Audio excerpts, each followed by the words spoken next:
പലവിധ കാരണങ്ങളാൽ പബ്ലിഷേഴ്സ് നിരസിച്ച ഒരു കഥാപാത്രം, ഇത്രയും വൃത്തികെട്ട ഒരു ഹീറോയെ കുറിച്ച് ഞങ്ങൾ കേട്ടിട്ട് പോലുമില്ലെന്ന് അധിക്ഷേപിക്കപ്പെട്ട ഒരു കഥാപാത്രം, പിന്നീട് ലോകം കീഴടക്കിയ, ലോകത്തിൽ ഏറ്റവും കൂടുതൽ ആരാധകരെ സൃഷ്ടിച്ച സൂപ്പർ ഹീറോ കഥാപാത്രമായി മാറിയ കഥ 100 Days 100 Stories Day 12. 50കളുടെ അവസാനം അമേരിക്കൻ കോമിക് ബുക്സ് കമ്പനികൾക്കിടയിൽ വലിയ കോമ്പറ്റീഷൻ നിലനിൽക്കുന്ന സമയമാണ്. സൂപ്പർമാനെയും ബാറ്റ്മാനെയും ഒക്കെ രംഗത്തിറക്കി DC കോമിക്സ് ഒരുപടി മുന്നിലാണ്. എത്രയും വേഗം പുതിയൊരു സൂപ്പർ ഹീറോ കഥാപാത്രത്തെ രംഗത്തിറക്കി മാഗസിന്റെ സെയിൽസ് വർദ്ധിപ്പിക്കാനുള്ള ചുമതല മാർവൽ കോമിക്സിന്റെ അപ്പോഴത്തെ chairman Martin Goodman creative head ആയിട്ടുള്ള സ്റ്റാൻലി ഏൽപ്പിക്കുന്നു. അതുവരെയുള്ള സൂപ്പർ ഹീറോ കോൺസെപ്റ്റുകളെ പൊളിച്ചെഴുതാൻ തന്നെ തീരുമാനിച്ച സ്റ്റാൻലി രാത്രി വൈകി ചിന്തയിലാണ്ട് തന്റെ റൂമിൽ ഇരിക്കുന്ന സമയത്താണ് ഭിത്തിയിൽ പറ്റിപ്പിടിച്ചിരിക്കുന്ന ഒരു ഈച്ച അദ്ദേഹം ശ്രദ്ധിക്കുന്നത്.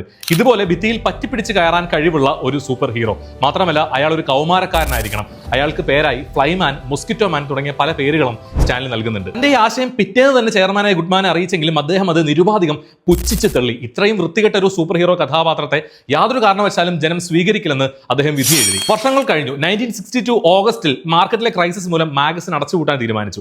അവസാന ലക്കമെന്ന നിലയിൽ എന്തും പബ്ലിഷ് ചെയ്യാൻ സ്വാതന്ത്ര്യം കിട്ടിയ സ്റ്റാൻലി മാഗസിന്റെ അവസാന പേജുകളിൽ തന്റെ ആ പഴയ ആശയം ചിലന്തിയുടെ കഴിവ് കൂടി നൽകി വീണ്ടും അവതരിപ്പിച്ചു. അദ്ദേഹം അവനൊരു പേര് കൂടിയിട്ടു, സ്പൈഡർമാൻ. അവസാന പേജുകളിൽ അവതരിപ്പിച്ച കൗമാരക്കാരനായ ചിലന്തിയുടെ ശക്തിയുള്ള സൂപ്പർ ഹീറോ മാഗസിന്റെ മാത്രമല്ല വിൽപ്പനയിൽ ചരിത്രം സൃഷ്ടിച്ചുകൊണ്ട് എൻ്റയർ കോമിക് ബുക്ക് എറയുടെ തന്നെ പ്രതാപകാലത്തേക്ക് തിരിച്ചു കൊണ്ടുവന്നിരിക്കുകയാണ്. One and only Spiderman.